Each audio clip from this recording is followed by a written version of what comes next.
আমরা আর কোনো রামিসাকে হারাইতে চাই না। আজকে শুধুমাত্র এখানে দাঁড়িয়েছি ছাত্র শক্তির কেউ হিসেবে নয়, একজন বোনের ভাই হিসেবে। একটা ছোট্ট বোন আছে, আমি জানি না কালকে রাস্তায় বের হইলে তারে না কেউ ধর্ষণ করে মাইরা ফেলা। এখানে প্রত্যেকটা ভাই আজকে দাঁড়িয়েছে তাদের বোনেদের নিরাপত্তা নিশ্চিত করার জন্য। আর কোনো রামিসাকে আমরা হারাইতে চাই না, আর কোনো আসিয়াকে আমরা হারাইতে চাই না।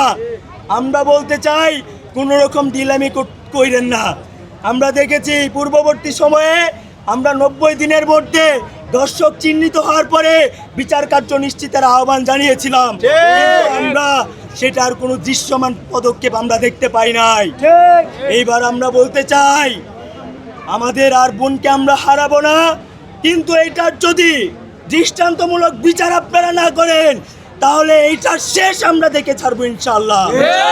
যতদিন প্রাণ আছে, যতদিন এই দেহে রক্ত আছে, ধমনীতে রক্ত প্রবাহিত হচ্ছে, ততদিন আর কোনো রামিসাকে আমরা হারাইতে দিব না ভাইচা।